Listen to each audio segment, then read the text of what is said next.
आपल्याला सारखं टेन्शन देणाऱ्या लोकांना शांत राहून धडा कसा शिकवायचा, तर जाणून घेऊया कोणते उपाय आहेत ते.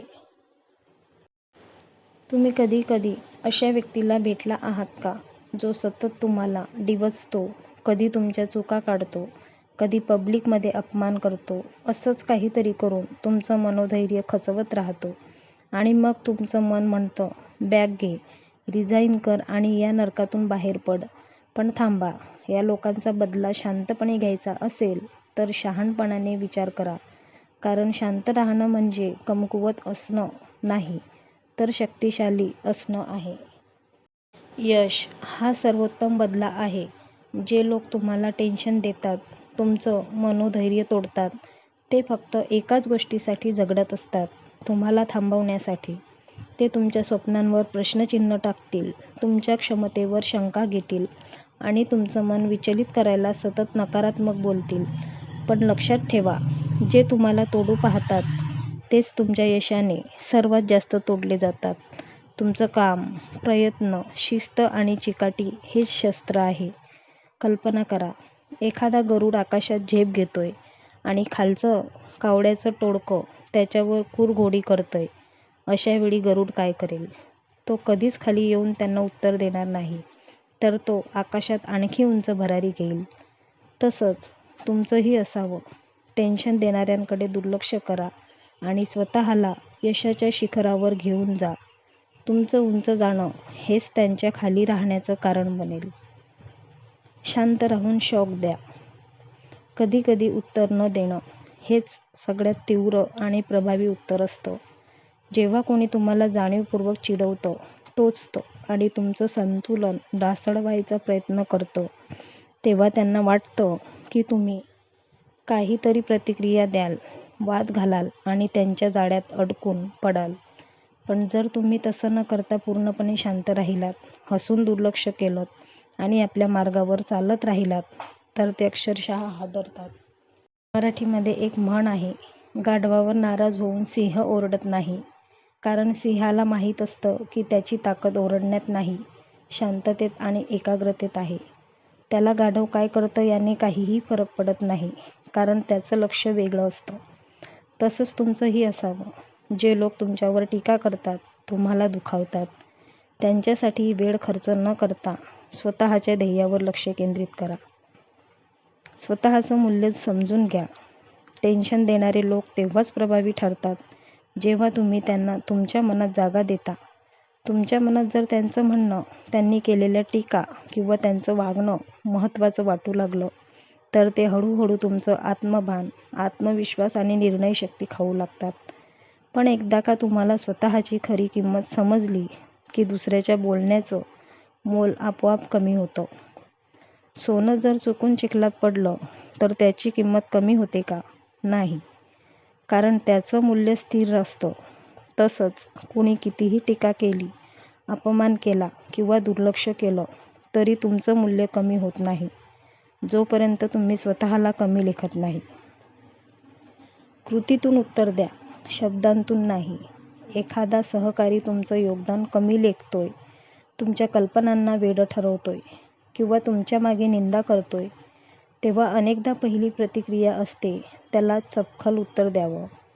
पण खऱ्या खेळाडूचं उत्तर वादात नाही, तर कामगिरीत असतं. कृतीतून दिलेलं उत्तर हे कायम लक्षात राहतं. शब्द विसरले जातात. समजा तुमचा सहकारी तुमच्या प्रस्तावाला मीटिंगमध्ये हसून उडवतो. तुम्ही त्यावर काहीही प्रतिक्रिया न देता सुट्टीच्या वेळात मेहनत घेता, रिसर्च करता, तुमचं प्रेझेंटेशन तयार करता आणि पुढच्या वेळेस सगळ्यांसमोर प्रभावीपणे सादर करता, तेव्हा त्या माणसाला बोलायलाच जागा शिल्लक राहत नाही. शब्दातून वाद वाढतो, पण कृतीतून आपण आपली लायकी सिद्ध करतो. एक वेळ अशी येते की ज्यांनी तुमच्यावर शंका घेतली तेच लोक तुमचं तोंड भरून कौतुक करू लागतात. Social distancing. आपण सोशल डिस्टन्सिंग बहुधा शारीरिक व्याधींपासून बचाव करण्यासाठी पाळतो. पण आजार फक्त शारीरिक नसतात. काही लोक मानसिक विष पसरवतात. अशा लोकांच्या नकारात्मक विचारांमुळे, अपमानास्पद वागणुकीमुळे आणि सततच्या टीकेमुळे मन थकून जातं आत्मविश्वास गळून जातो. म्हणूनच टॉक्सिक लोकांपासून मानसिक अंतर ठेवा. हीच खरी मानसिक स्वच्छता. आपल्या आयुष्यात शांतता हवी असेल तर विषारी लोकांपासून अंतर ठेवावं लागतं. त्यांना बदलण्याचा प्रयत्न न करता स्वतःचं वातावरण स्वच्छ ठेवा. मानसिक सोशल डिस्टन्सिंग ही स्वतःवर प्रेम करण्याची एक सुंदर प्रक्रिया आहे. विनोदाचा उपयोग करा. प्रत्येक वेळेस तणाव, टोमणे, अपमान याला रागानं किंवा मौनानं उत्तर देणं गरजेचं नसतं. कधीकधी हसून उत्तर देणं हे शहाणपण ठरतं. तुमची ताकद तुमचा आत्मसंयम. टेन्शन देणाऱ्या लोकांना असं वाटतं की तुम्ही रागावाल, भांडण कराल. पण जर तुम्ही संयम ठेवलात तर तुम्हाला हळूहळू भांडणात रसही उरणार नाही. तुम्ही जर शांत राहिलात, संयम ठेवलात तर कारस्थानी लोकांचा संपूर्ण प्लॅन फसतो. सहन करणं म्हणजे कमजोरी नाही. ही तीच वेळ आहे जिथं खऱ्या ताकदीची परीक्षा होते. वादात उडी घेणं सोपं असतं, पण शांत राहून पुढे जाणं हेच खऱ्या योद्ध्याचं लक्षण असतं. आपलं मन कोणी अस्वस्थ करू शकत नाही जोपर्यंत आपण त्यांना ती परवानगी देत नाही. योग्य वेळी समर्पक उत्तर द्या. जेव्हा तुम्हाला कोणी जाहीरपणे कमी लेखतो तेव्हा लगेचच भावनिक होऊन उत्तर देणं हा मूर्खपणा ठरू शकतो. पण जर तुम्ही योग्य वेळ, योग्य मंच आणि योग्य शब्दांची निवड केली तर ते उत्तर फक्त प्रभावी नाही तर स्मरणीय ठरतं.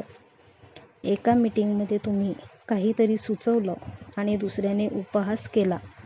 तुम्ही लगेच प्रतिक्रिया न देता काही दिवस स्वतःच्या कामामध्ये सुधारणा केली आणि पुढील प्रेझेंटेशनमध्ये जेव्हा तुमचं काम सर्वांनाच उपयोगी पडलं तेव्हा तुम्ही शांतपणे म्हणाल, हीच आयडिया मी मागच्या वेळेस सुचवली होती. फक्त इतकं म्हणा पुरेसं ठरतं. तुमचं उत्तर एवढं प्रभावी असावं की समोरच्याला पुढील वेळेस बोलण्याआधी 100 वेळा विचार करावा लागेल. स्वतःमध्ये गुंतवा, दुसऱ्यांमध्ये नाही. टेन्शन देणारे लोक तुमचं लक्ष विचलित करू पाहतात. ते तुमचा फोकस बाहेरच्या गोष्टींमध्ये अडकवतात. पण तुम्ही जर त्यांच्यावर लक्ष न देता स्वतःच्या ग्रोथवर काम केलं तर त्यांचं अस्तित्वच फिकं वाटायला लागतं. एखाद्या व्यक्तीने तुम्हाला वारंवार डिवचलं, पण तुम्ही त्याला प्रत्युत्तर देण्याऐवजी रोज थोडा वेळ वाचन, योगा आणि कामासाठी दिला तर 6 महिन्यात तुमची पर्सनॅलिटी बदलेल. आता तो व्यक्ती त्याच जागी आहे आणि तुम्ही त्याच्या पलीकडे गेलात. वेळच दाखवेल तुमचं मूल्य. कधीकधी काहीच बोलायचं नसतं, फक्त वेळेला बोलू द्या. जो आज तुमच्यावर हसतोय तो उद्या तुमचं उदाहरण देईल. सुरुवातीच्या काळात शाहरुख खान मुंबईत स्ट्रगल करत असताना अनेकांनी त्याला नाकारलं. अभिनेत्यासारखं रूप नाही, एक्सप्रेशन नाहीत, कोण पाहणार याचे चित्रपट. पण काहीही न करता, न बोलता तो काम करत राहिला. त्यावेळी ज्यांनी त्याला नाकारलं आज तेच त्याचं कौतुक करतात आणि उदाहरणं देतात. काही लढाया शब्दांनी जिंकता येत नाहीत, त्या वेळेने जिंकून दाखवाव्या लागतात. जे आज तुमच्यावर हसतात, उपहास करतात, तेच उद्या तुमचं कौतुक करतील. तुमचं मौन, संयम आणि यश हेच टेन्शन देणाऱ्यांसाठी सगळ्यात मोठा धडा ठरतो. एक गोष्ट नेहमी लक्षात ठेवा, माणूस कधीच शब्दांनी मोठा होत नाही, तर त्याच्या कृतींनी महान बनतो.